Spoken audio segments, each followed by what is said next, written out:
Elaine Thompson Herah is back on track. Welcome back to the channel, people. Welcome back to the channel.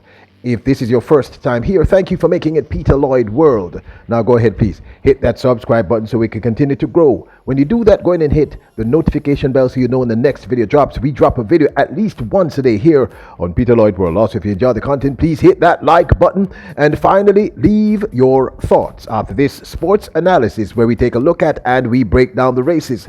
So, are you ready? Yep, good to go. Well, wonderful news. The great one herself, the world's second fastest all-time in the 100 meters with that spectacular, still mind-bending 10.54 that she ran at the Prefontaine Classic in 2021.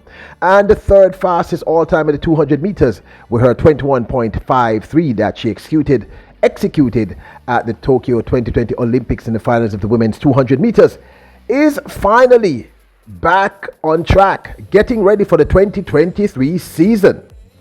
Of course, we're speaking of none other than the great one herself, Dr. Elaine Thompson Herah.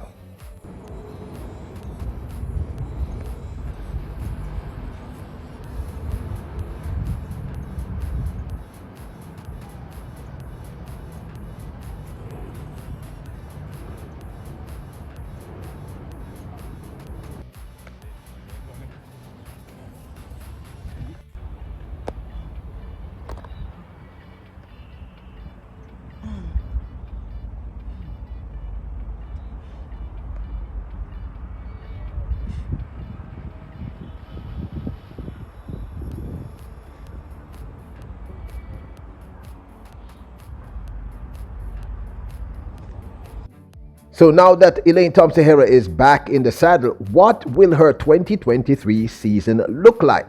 Let's discuss, because truly we're excited to see her back in training. But has she started a little too early? Now, the last time we saw her was in this race where she lost to Sha'Carri Richardson of United States, and I'm telling you, y'all were really upset. It's like I couldn't forgive her. But this closed out what started out as a solid season and just went downhill from there.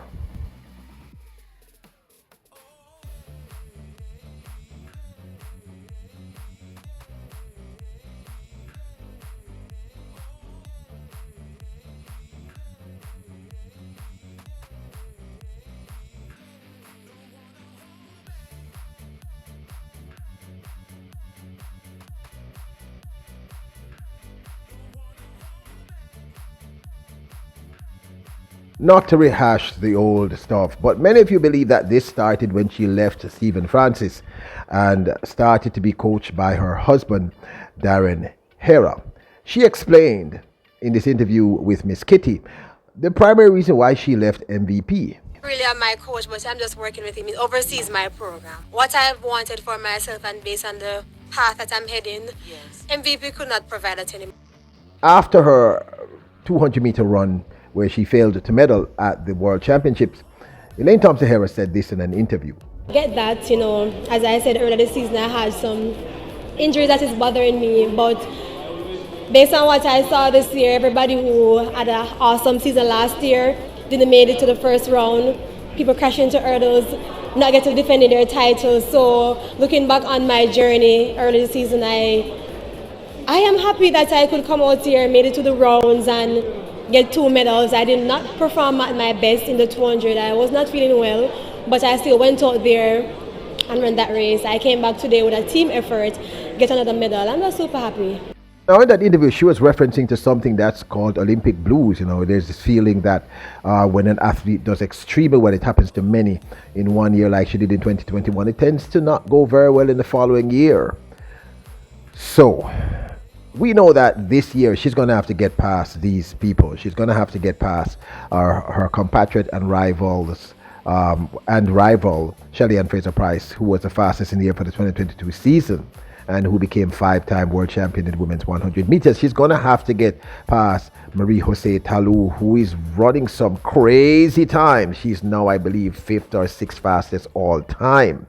And she's going to have to get past Shericka Jackson, who's improving consistently with her PB now being 9.71. My concern is this. Now, this, of course, is my 2 cents. I'm hoping that they're not starting her out too early, because I've said it to you in a previous video. I believe one of the reasons she did so well in 2021 is because of the pandemic. She didn't run for an entire year technically, and that gave her Achilles heel time to heal.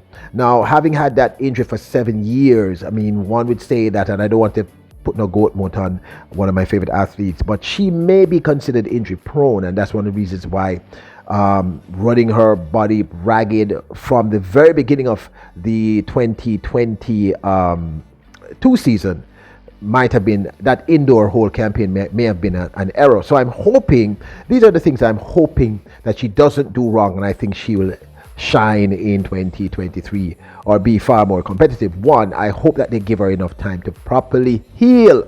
So Darren Herah, Peter Lloyd World here, we are saying to you, please boss, give this. I know that you love your wife, and I know you respect your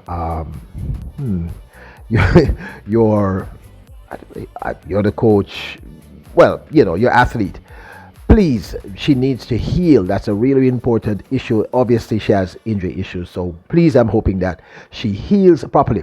Number 2, do not, and I'm going to say it, do not have her start running in the indoor season that early in the year. Please give her a little more time before you get her out on the track. Maybe March, April, like Shelly and Fraser did this year. Just work her, get her, back in the right attitude, etc. But please. Number 3, okay? I'm no great coach, but this is what myself and the team here at Peter Lloyd World believe. Number 3, we're asking you all, do not have her run all these races.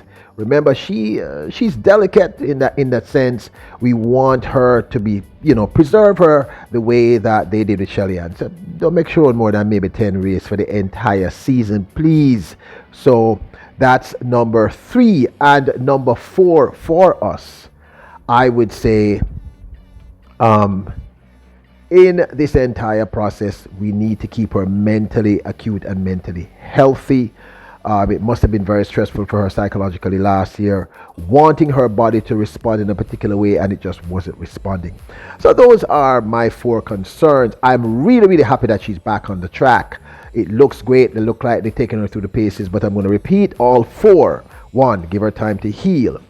2, please, no early season, no indoor season. There is absolutely no reason for it. Now, I understand last year, hottest athlete on the planet, and you all had to make some serious paper, because I know she made some really serious money with those appearances very early in the season. But I think it's not in her best interest, and it might have been one of the reasons why she ended up injured. 3, I am going to say, please do not have her run too many races. Restrict the amounts of races she runs for the 2023 season.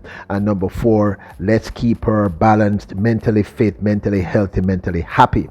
And I think she will be, because I honestly think for 2023 people, this young lady is going to be on fire. Should Darren Herah,